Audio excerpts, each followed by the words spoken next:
السلام عليكم ورحمة الله وبركاته. السلام ورحمة الله وبركاته. أنا waxaa la yiraahdaa Sahra Axmed Maxamuud.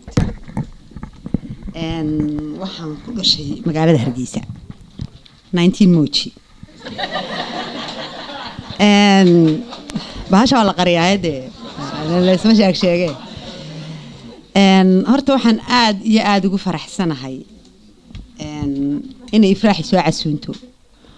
way dadka majority waxayna soo casuumaan meel lagu jaasayo oo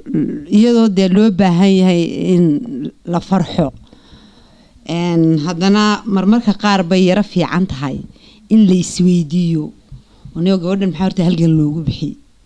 dadka dumarka maxay ka sidataa halgankani muxuu yahay dumar ahaan maanta dumar ahaan baan ka hadlayaa waxa weeyaan marna waa dumar marna waa rag marka intaasoo nin baa hadashay marka iyagu waxay soo tiriyeen inaan dumar iyo wixii da'deeda ka yar oo dhalinyaro ah wixii iga weyn shaqo isku malihin oo ay ku jiraan ragga iyo dumarkaba waxaan u maleynayaa inta badan dee igama moodoonayo adigooda yartiine inta badan isku daabaan laakiin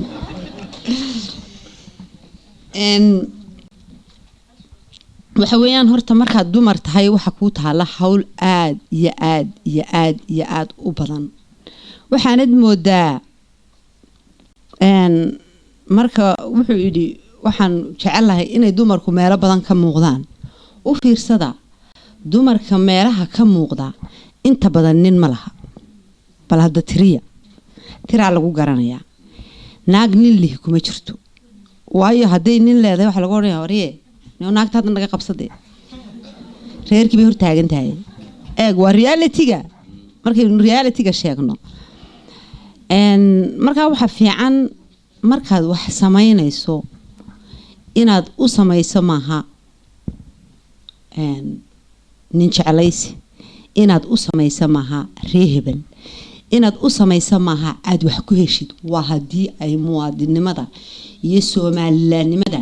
iyo waxaynu soo marnay ay ka dhab tahay marka aan anigu shakhsi ahaan iska hadlo Faransiisku waxay yiraahdaan si tu veux tu peux haddii aad doonayso waad gaari kartaa waxaan ogahaynaa waxaynu doonaynay Soomaaliland soo maahayn waynu gaarnay soo maaha miyaa layna aqoonsaday waynu haysanaayo wata ummadeennii nationkeennii gunta ka soo ruqay iyo kii inala wadaagayay Soomaaliland ba ay nabadkooda nool yihiin soo maaha qaladku wuu dhici karaa waa la istiri karaa Arabiya labadiisa daan baa istiida in qaladka la sheegana inaad ka xanaaqda maaha waxa weeyaan marka anigu shakhsi ahaan waan shaqeeyaa waxa weeyaan meel waajib baa iga saaran meel la muwaadinimo ayaa iga saaran meel waajib baa iga saaran oo hooyaan ahay oo caruur ban koriya waxa weeyaan caruurtii waxay u baahan tahay inaan biilkoodii soo saaro wixii aan u soo halgamayna way igu jiraano waxaan isleeyahay sideed waxaan dadka aad la joogto ugu gudbin kartaa ee kuugu fudud ee u oran kartaa dad jira oo adduunyada meel la yiraahdo Soomaaliland oo ay Soomaaliya bari hore ahaan jireen oo ka horna Ingiriis gumaysan jiray oo aan anagu qaadno u geynay oo dabadeedna aan la soo noqonay oo caynkaas aan ku loolahay sideed u tiraahdaa marka waxaan go'aansaday inaan dadka Faransiiska ah ee culture-ka jecel Faransiisku waa wadan aad u culture jecel aan la xiriiro imika muddo waxaan la shaqaynayay 13 sano waxa weeyaan berigii hore waa la igula soo dhici jiray mararka qaar baa jaraa'idka lagu soo qori jiray Soomaaliya mase ku yara shaqeeyaan dhixi jireen saari Soomaaliyeed ma waa Somaliland maxaad ugu soo qorteen because aniga cid kale wadankayga ma soo saarin anu waxaan jeclaan lahaa inaan Hargeysa iska dhex joogo oo ruwaayadii iska galo oo aan maxay haydeen meelaha casho suqaara ka soo cuno taasa iga qiimo badnida hawadeena quruxda badida iska joogo laakiin wixii oo dhan baa iga soo rujiyo meel aan garanayn baa la igu soo dhex tuuray soo maaha waxa weeyaan waa inaan wixii qaladana ka faa'iideysto wixii oo niraahdo waxaasi waa qalad waxaasina waa sax marka waa inaan anigu kala miiron qaato waxaad aragteen in dhibaato badani xagga waalidka waliba dumarka keliyooda anu waxaan ka hadlayaa keli baan ahay ay ka haystaan ubadka isafgaran waa waalid aan dhibi haysan oo ku yiraahdo Yurub baan jooga oo ilmahayga dhibi igama haysto ilaahay buu been u sheegay taasi waa beenaale waxa weeyaan ubadkii inagu aqalkii dhaqan baynu ku barnaa hadaynu hooyanahay dibadii markay ubadkii u baxaan hala yaabina nation kale iyo dad kale iyo mood kale ay ku jiraan marka waxa weeyaan inaad ubadkaagii aanad oran sidaad u socoto iyo surwaalkaad xiran tahay iyo noocaad u eg tahay iyo saatimaha u xiratayba waa qalad because ilmihii wuxuu kula joogaa in yar anaga Faransiiska matalan ubadkaygu waxaan ka tagaa 4:00 subaxnimo ayaan ka baxaa waan la soo hadlaa telefoon baan kula soo hadlaa inta aan imika xaafid guriga ii joogta waxa weeyaan 17 jir ilaa 9 jir telefoon baan kula soo hadlaa ilaa inta aqal ka baxayaan ka ugu dambeeya 8 buu ka baxaa ka ugu horeeyana wuxuu soo galaa 5 galabnimo intaas oo dhan xay ku maqan yihiin taaniga ilama joogaan reer Soomaaliya maxay haydeen bariisi hilib karinayaan lama joogaan Faransiis bay ku dhex jiraan marka ubadkii markaad xaafadii timaado inaad maalintii weydiiso waxay soo mareen waxay ku oran maxay naga weydiinaysaa xad ka garanaysaa bal waranay waxbayaan ka garanayna bal ii sheeg waxa weeyaan ubadka adigu dhashay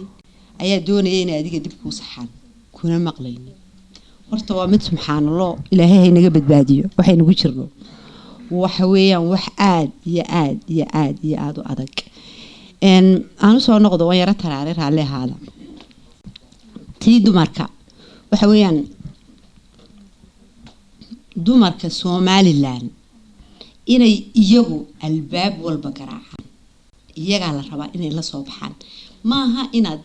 nin ka sugto waayo ninku tiisi buu ordaya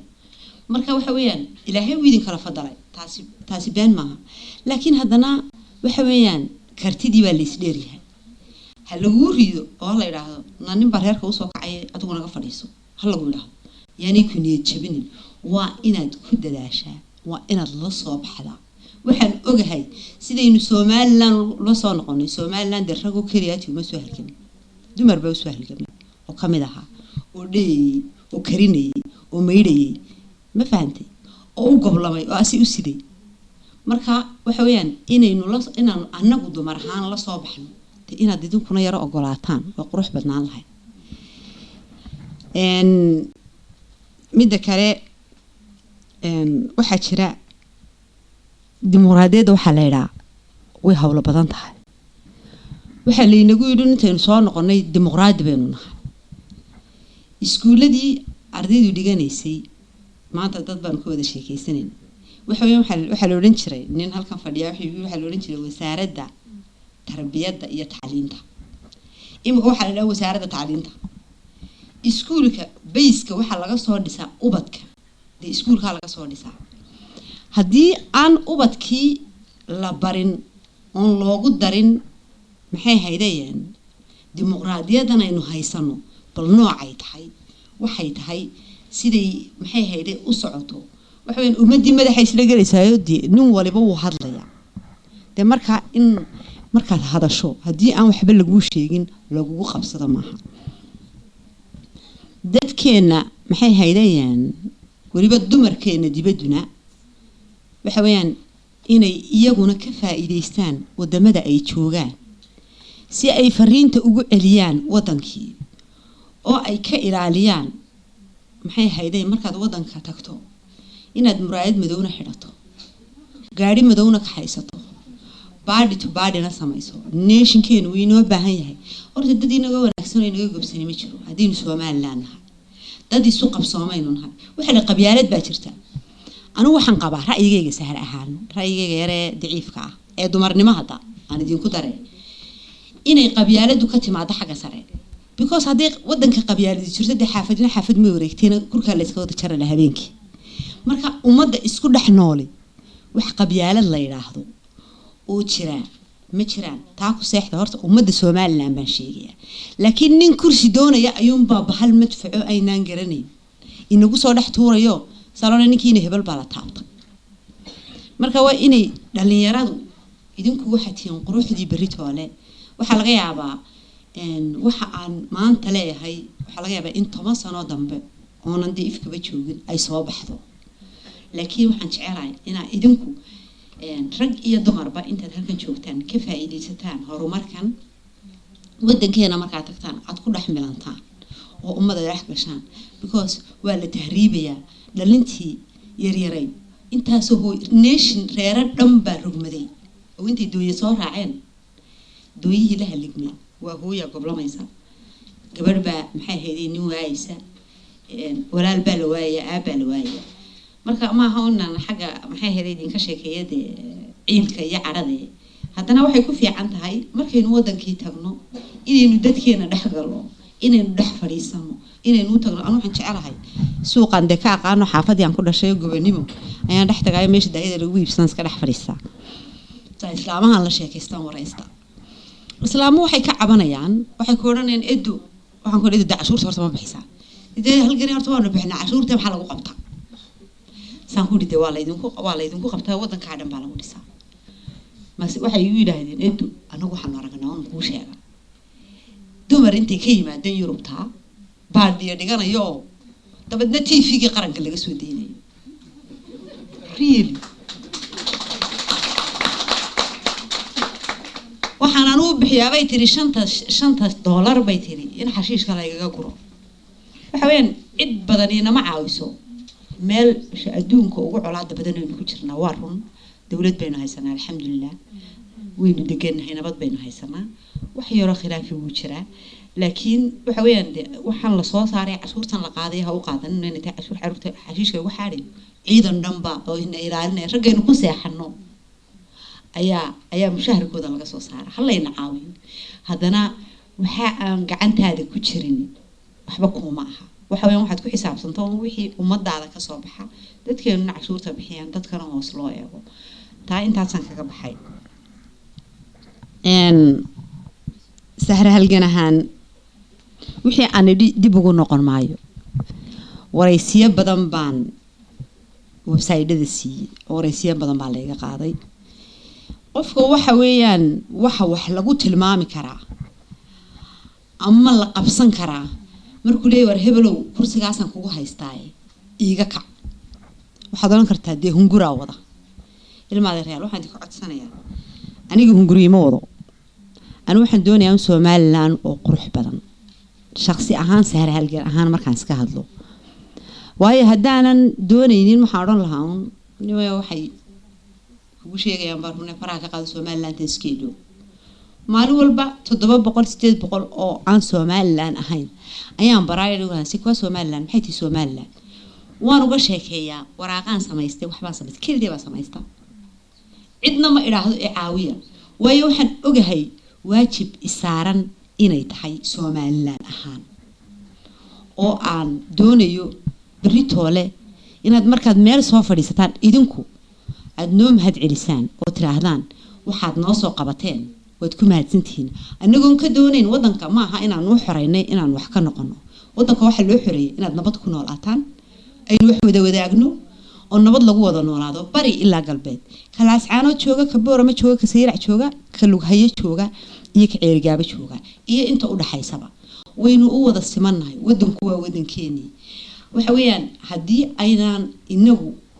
سومالان هان أنا وحن شعره دمركو إني كهلان